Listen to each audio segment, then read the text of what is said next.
Hello दोस्तों, welcome to my YouTube channel MAG tuition centre 2.0। आज मैं आप लोगों को बतलाने जा रहा हूं वर्ग नवम क्लास के अध्याय 1 वास्तविक संख्या रियल नंबर के बारे में बेसिक जानकारी देने जा रहा हूं। सो मेरे वीडियो से बने रहिएगा और वीडियो को लास्ट तक देखिएगा। सबसे पहले यहाँ पे देखेंगे लिखा हुआ वास्तविक संख्या यानी कि रियल नंबर। तो वास्तविक संख्या क्या होता है इसके बारे में मैं आपको संपूर्ण जानकारी देने वाला हूं। वास्तविक संख्या जो होता है परिमेय संख्या और अपरिमेय संख्या, परिमेय संख्या और अपरिमेय संख्याओं के समूह को हम क्या कहते हैं? वास्तविक संख्या कहते हैं। जब परिमेय संख्या और अपरिमेय संख्या rational number and irrational number को आपस में मिला करके समूह बना लिया जाता है, उसे हम क्या कहेंगे? तो उसको हम वास्तविक संख्या रियल नंबर कहेंगे। अब परिमेय संख्या क्या है और अपरिमेय संख्या क्या है, इन सभी की जानकारी मैं इस वीडियो में देने वाला हूं। सो मेरे वीडियो से बने रहिएगा और वीडियो को लास्ट तक देखना है। और यदि वीडियो अच्छा लगेगा तो लाइक करिएगा, शेयर कीजिएगा और चैनल को सब्सक्राइब करना न भूलिएगा। चलिए मैं बता रहा हूँ आपको इसका सारे इन्फॉर्मेशन के बारे में। सबसे पहले मैं आपको बताऊंगा प्राकृत संख्या। तो प्राकृत संख्या क्या होता है इसके बारे में मैं आपको जानकारी देने वाला हूँ। प्राकृत संख्या को बोला जाता है नेचुरल नंबर। प्राकृत संख्या के बारे में बता रहे हैं। प्राकृत संख्या क्या है? प्राकृत संख्या, प्राकृत संख्या यानी क्या हो जाएगा? Natural number, natural number. तो नेचुरल नंबर क्या है? प्राकृत संख्या क्या है? कभी भी हम काउंटिंग कोई चीज करते हैं, जैसे काउंटिंग कभी भी स्टार्ट किया जाता है 1 से स्टार्ट किया जाता है। 1 2 3 4 5 6 7 8 9 10 इस तरह से हम काउंटिंग करते हैं और काउंटिंग का कोई अंत नहीं होता है, अनंत होते हैं। इसी संख्या को हम क्या बोलेंगे? प्राकृत संख्या बोलेंगे, नेचुरल नंबर बोलेंगे। यानी गिनती की संख्या को क्या कहा जाता है? प्राकृत संख्या कहा जाता है। गिनती की संख्या को क्या कहेंगे? प्राकृत संख्या कहेंगे। चलिए मैं इस पर लिख देता हूँ। गिनती की संख्या, गिनती की संख्या को प्राकृत संख्या कहते हैं। गिनती की संख्या को प्राकृत संख्या, प्राकृत संख्या कहते हैं। चलिए गिनती की संख्या को क्या कहते हैं? प्राकृत संख्या कहते हैं। तो गिनती की संख्या कहाँ से स्टार्ट करते हैं? 1 से स्टार्ट करते हैं। जैसे एग्जाम्पल लिखेंगे तो एग्जाम्पल में समझेंगे क्या हो जाएगा। 1 2 3 4 5 6 dot dot dot dot dot इस तरह से अनंत क्या होते हैं? काउंटिंग किए जाते हैं। इसी संख्या को हम क्या बोलेंगे? प्राकृत संख्या बोलेंगे। चलिए प्राकृत संख्या के बाद अब मैं बता रहा हूँ आपको पूर्ण संख्या के बारे में। पूर्ण संख्या क्या होता है?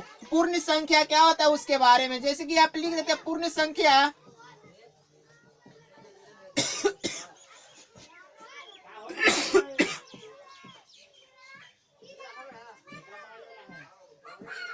होल नंबर, होल नंबर यानी कि पूर्ण संख्या। तो पूर्ण संख्या क्या होता है? यदि गिनती की संख्या में, गिनती की संख्या में शून्य को भी शामिल कर लिया जाए तो उस संख्या को हम क्या कहते हैं? पूर्ण संख्या या होल नंबर कहते हैं। गिनती की संख्या में यदि शून्य को शामिल कर लिया जाए तो उसी संख्या को हम क्या कहेंगे? होल नंबर या पूर्ण संख्या कहेंगे। चलिए मैं इसको भी लिख देता हूं कि पूर्ण संख्या किसे कहते हैं। तो लिखेंगे गिनती की संख्या में, गिनती की संख्या में यदि शून्य को भी शामिल कर लिया जाए, शून्य को भी शामिल कर लिया जाए, शामिल कर लिया जाए, गिनती की संख्या में यदि शून्य को भी शामिल कर लिया जाए तो वैसी संख्या को, तो वैसी संख्या को, वैसी संख्या को पूर्ण संख्या कहते हैं। वैसी संख्या को पूर्ण संख्या कहते हैं। ठीक है, इस प्रकार से हुआ पूर्ण संख्या का डिफिनेशन। फिर से समझिए, सबसे पहले क्या है वास्तविक संख्या। तो वास्तविक संख्या किसको कहते हैं? तो परिमेय संख्या और अपरिमेय संख्याओं के समूह को क्या कहा जाता है? वास्तविक संख्या। चलिए इसको भी मैं लिख ही देता हूँ। जैसे इसको लिखेंगे पूर्ण संख्या क्या है? तो पूर्ण संख्या गिनती की संख्या में यदि शून्य को भी शामिल कर लिया जाए तो वैसी संख्या को क्या बोला जाता है? तो वैसी संख्या को पूर्ण संख्या बोला जाता है, होल नंबर बोला जाता है। जैसे एग्जाम्पल में देखिए किस प्रकार से होगा। एग्जाम्पल में यहाँ पे गिनती की संख्या क्या लिखे? 1 2 3 4 5 6 डॉट डॉट डॉट लिखा गया है। इसी प्रकार से यहाँ पे एग्जाम्पल हम लिखेंगे। गिनती की संख्या से पहले हम क्या करते हैं? 0 से स्टार्ट करते हैं। 0 1 2 3 4 5 6 dot dot dot dot dot. इस प्रकार से ये क्या होता है? पूर्ण संख्या कहा जाता है। इसी संख्या को हम क्या कहेंगे? पूर्ण संख्या कहेंगे। इसके बाद में आपको बताते हैं वास्तविक संख्या। वास्तविक संख्या, वास्तविक संख्या यानी कि रियल नंबर। रियल नंबर की भी डिफिनेशन मैं आपको लिख ही देता हूं। वास्तविक संख्या रियल नंबर।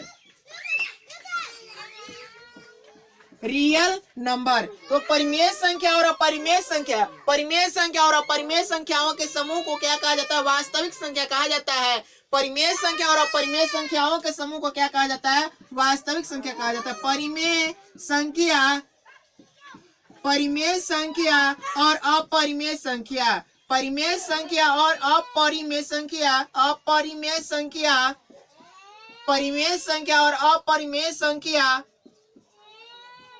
संख्याओं के समूह को वास्तविक संख्या कहते हैं। वास्तविक संख्या कहते हैं। वास्तविक संख्या कहते हैं। इस प्रकार से हो गया वास्तविक संख्या के बारे में डिफिनेशन दे दिए। तो ठीक है, अब इसके बाद बढ़ते हैं। देखिए पढ़ लिए क्या? प्राकृत संख्या पढ़े, पूर्ण संख्या पढ़े। इसके बाद में मैं बतलाने वाला हूँ आपको पूर्णांक संख्या, सम संख्या, विषम संख्या, भाज्य संख्या, अभाज्य संख्या। इस प्रकार से सभी चीज को मैं बारी बारी से जानकारी देने वाला हूँ। इसके बाद में मैं बतलाऊंगा सबसे विस्तार से परिमेय संख्या के बारे में कि परिमेय संख्या की पहचान कैसे करते हैं और परिमेय संख्या की पहचान कैसे करते हैं। सो मेरे वीडियो से बने रहिएगा और वीडियो को लास्ट तक देखिएगा। आज इस वीडियो में मैं आपको क्लियर कर दूंगा परिमेय संख्या और अपरिमेय संख्या के पहचान के लिए बहुत ही विस्तार से जानकारी देने वाला हूँ। पूर्णांक संख्या के बारे में बतला रहा हूँ। पूर्णांक संख्या किसे कहते हैं? तो पूर्णांक संख्या देखिए लिखा गया इंटीजर नंबर, धनात्मक एवं ऋणात्मक संख्या सहित, धनात्मक एवं ऋणात्मक संख्या सहित पूर्ण संख्या के परिवार, धनात्मक एवं ऋणात्मक संख्या सहित पूर्ण संख्या के परिवार को इंटीजर नंबर, पूर्णांक संख्या कहा जाता है। जैसे कि यहाँ पे देखेंगे इसमें धनात्मक संख्या भी है और ऋणात्मक संख्या भी है। ये देखेंगे इसमें क्या है? यहाँ पे देखिए -4, -3, -2 और -1। इसको क्या बोला जाता है? ऋणात्मक संख्या बोला जाता है। ठीक है, -4, -3, -2 और -1 ये क्या कहा जाएगा? ऋणात्मक संख्या कहा जाएगा। और यहाँ पे दिया +1, +2, +3 ये क्या कहे जाएंगे? धनात्मक संख्या कहे जाते हैं। और इसमें 0 भी लगाया गया है। 0 क्या? पूर्ण संख्या है। तो इन्हीं संख्याओं के परिवार को, समूह को क्या बोलेंगे हम? पूर्णांक संख्या कहते हैं। इन्हीं संख्याओं के समूह को हम क्या बोलेंगे? पूर्णांक संख्या कहते हैं। धनात्मक एवं ऋणात्मक संख्या और पूर्ण संख्या के समूह को, सम्मिलित समूह को हम क्या कहेंगे? पूर्णांक संख्या कहेंगे। इसके बाद में आपको बतला रहा हूं मैं सम संख्या के बारे में। सम संख्या यानी कि इवन नंबर, इवन नंबर। सम संख्या यानी कि इवन नंबर, इवन नंबर। तो सम संख्या क्या होता है? तो वैसी प्राकृत संख्या, वैसी प्राकृत संख्या जिसमें 2 से भाग देने पर वह पूर्णतः विभाजित हो जाता है। वैसी प्राकृत संख्या जिसमें 2 से भाग देने पर वह पूर्णतः विभाजित हो जाता है, वैसी संख्या को हम क्या कहते हैं? सम संख्या कहते हैं। फिर से देखिए यहाँ पे मैं बतला रहा हूँ आपको लिख करके। जितना भी मैं बात लिख रहा हूँ जैसे सम संख्या, विषम संख्या, पूर्ण संख्या, जितने भी संख्या मैं लिख रहा हूँ उसको आपको क्या करना है? कॉपी पे नोट करते चलना है। चलिए इसके बाद मैं आपको बतला रहा हूँ सम संख्या। तो वैसी प्राकृत संख्या, वैसी प्राकृत संख्या, प्राकृत संख्या जिसमें 2 से भाग देने पर, 2 से भाग देने पर पूर्णतः विभाजित हो जाए, 2 से भाग देने पर पूर्णतः विभाजित हो जाए या कट जाए, विभाजित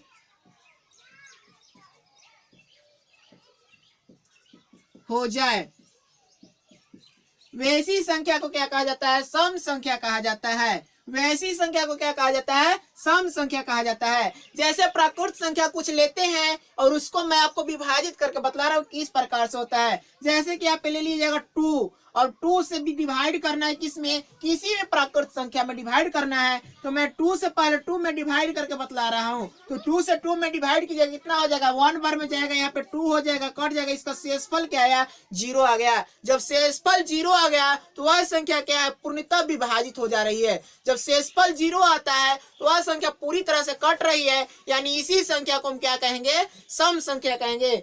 लेकिन कंडीशन क्या है कि सभी संख्या में 2 से ही भाग देना है, सभी संख्या में क्या करना है? 2 से ही भाग देना है। अब मान लीजिए कि मैं एक और बड़ी संख्या लेता हूं, जैसे 208। अब इसमें क्या करेंगे? 2 से डिवाइड करेंगे, और 2 से डिवाइड करने के बाद यदि यह संख्या पूरी तरह से विभाजित हो जाती है, यानी कि इसका शेषफल यदि 0 आता है, तो यह संख्या सम संख्या कहलाएगी। जैसे कि यहाँ पे लिखी है 2 एकम 2, इस प्रकार से यहाँ पे हो जाएगा, कट जाएगा 0, यहाँ पे 0 दिया जाएगा, यहाँ पे 0 आएगा, कट जाएगा, ऊपर से उतरेगा 8, और 2 कितना आ जाएगा? 2 4 जाए 8, यानी कि क्या हो गया? यहाँ पे शेषफल इसका क्या आएगा? 0 आ गया। जब शेषफल 0 आ गया तो यह भी संख्या क्या है? सम संख्या है। तो फिर से समझिए, ऐसी प्राकृत संख्या जिसमें 2 से भाग देने पर वह पूर्णतः क्या होना चाहिए? कट जाना चाहिए, पूरी तरह से विभाजित हो जाना चाहिए, उसी को हम क्या कहेंगे? सम संख्या कहेंगे। चलिए इसको एग्जाम्पल लिख देते हैं 2-4।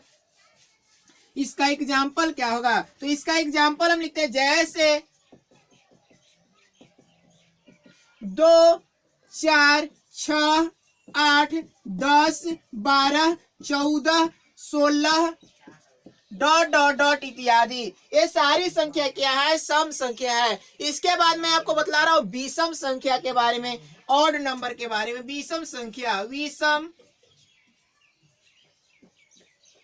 संख्या यानी ऑड नंबर। वैसी प्राकृत संख्या ऑड नंबर,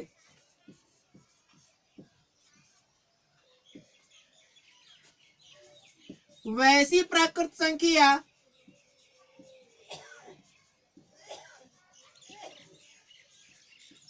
वैसी प्राकृत संख्या जिसमें 2 से भाग देने पर, जिसमें 2 से भाग देने पर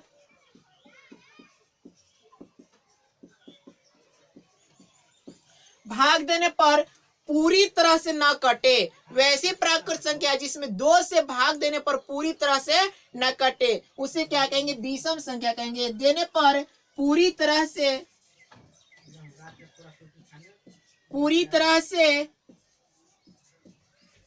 न कटे, ठीक है। वैसी प्राकृत संख्या जिसमें पूरी तरह से 2 से क्या करना चाहिए? पूरी तरह से न कटना चाहिए। जैसे मान लीजिए यहाँ पे लेते हैं 5 को 2 से भाग दीजिए, क्या हो जाएगा? 2 2 जा 4, यहाँ पे इसका शेषफल क्या आ गया? 1 आ गया, यानी कि ऐसी संख्या जो होता है विषम संख्या कहा जाता है। तो इसका एग्जाम्पल लिखते हैं, जैसे में एग्जाम्पल में जैसे 3 5 7 9 11 15 13 डॉट डॉट डॉट इत्यादि, ये सभी संख्या क्या कहा जाएगी? विषम संख्या कही जाएगी। चलिए अब इसके बाद में और बढ़ते आगे। इसके बाद में आपको बतलाता हूँ भाज्य संख्या और अभाज्य संख्या के बारे में। भाज्य संख्या या रूढ़ संख्या। अभाज्य संख्या या रूढ़ संख्या किसे कहते हैं? Prime number. तो सुनिए इसको ध्यान से, और ये जितने भी मैं संख्या के बारे में बतला रहा हूँ, सारी चीज को आपको क्या करना है? कॉपी पे नोट करते चलना है। जैसे कि यहाँ पे दिया गया अभाज्य संख्या या रूढ़ संख्या, एक से बड़ी वे सभी संख्याएं जो स्वयं एवं एक को छोड़कर, स्वयं यानी जो खुद दिया गया जो संख्या है वो, और एक को छोड़कर किसी दूसरी संख्या से विभाजित न हो, न कटे, वैसी संख्या को अभाज्य संख्या या रूढ़ संख्या कहा जाता है। फिर से सुनिए, वैसी संख्या जो एक और जितना दिया गया संख्या है उसके अलावा किसी भी संख्या से, कोई भी संख्या हो, उससे ना कटेगा, वैसी संख्या को हम क्या कहेंगे? अभाज्य संख्या कहेंगे या तो रूढ़ संख्या कहेंगे। जैसे एग्जाम्पल के माध्यम से समझते हैं। यहाँ पे एग्जाम्पल हम ले लेते हैं। जैसे देखिए एग्जाम्पल में क्या होगा, तो एग्जाम्पल में हम लेते हैं 3। 3 क्या है? तो 3 जो है 1 से कटेगा और 3 से कटेगा, इसके अलावा किसी भी संख्या से 3 कटने वाला नहीं है, तो इसको क्या बोलेंगे? अभाज्य संख्या बोलेंगे। इसके बाद में 5। 5 भी क्या है? 1 से कटेगा और 5 से कटेगा, इसके अलावा किसी भी संख्या से नहीं कटेगा। इसके बाद में 7। 7 भी क्या है? 1 से कटेगा और 7 से कटेगा। इसके बाद में क्या होता है? 11। 11 क्या है? 1 से कटेगा और 11 से कटेगा, इसके अतिरिक्त किसी भी संख्या से विभाजित होने वाली संख्या नहीं है। इसके बाद में 11 के बाद होता है 13। 13 के बाद होता है 17। 17 के बाद हो जाएगा आपको 19। 19 के बाद हो जाएगा आपको 23। इस प्रकार से और बहुत सारी संख्याएं आपको क्या करना है? पहचानना है कि अभाज्य संख्या क्या है। तो अभाज्य संख्या पहचानने के लिए क्या करना है आपको? ध्यान दीजिएगा कि वैसी संख्या को आपको लिखना है जो 1 से कटेगा और जितना दिया गया संख्या है, जैसे कि मान लीजिए कि आपको दिया गया कोई संख्या है, यहाँ पे 23 दिया गया है, तो 23 किस किस से कटेगा? तो 1 से कटेगा और 23 से कटेगा, इसके अलावा किसी भी संख्या से विभाजित होने वाली संख्या नहीं है, तो वैसी संख्या को हम क्या कहेंगे? अभाज्य संख्या कहेंगे। अब मैं आपको बतला रहा हूँ भाज्य संख्या के बारे में। भाज्य संख्या या यौगिक संख्याएं, भाज्य संख्या या यौगिक संख्याएं, कॉम्पोजिट नंबर। तो भाज्य संख्या या यौगिक संख्या 1 से बड़ी वे सभी संख्याएं जो स्वयं एवं एक को छोड़कर किसी भी संख्या से भाज्य हो, कोई भी संख्या से कटे, तो वैसी संख्या को क्या कहा जाता है? भाज्य संख्या कहा जाता है। जो एक को छोड़कर और अपने को छोड़कर किसी भी संख्या से विभाजित हो जाए। जैसे कि यहाँ पे हम लिखते हैं एग्जाम्पल में, जैसे 4, ठीक है, 4 क्या है? 1 के छोड़ के और 4 के छोड़ के कम से कम एक संख्या से और कट रहा है, जो 2 है, 2 इसको विभाजित कर रही है, तो ऐसी संख्या को क्या कहा जाता है? भाज्य संख्या या यौगिक संख्या कहा जाता है। तो 4, 6, 8, 10 डॉट डॉट डॉट आदि ये सब क्या कहलाएगी? भाज्य संख्या कहलाएगी। अब मैं बाकी जितने भी संख्याएं बचे हुए हैं वो सारी संख्या को पार्ट 2 वीडियो में बतलाने वाला हूं। यदि वीडियो अच्छा लगा है तो लाइक करें, शेयर करें। Thanks for watching.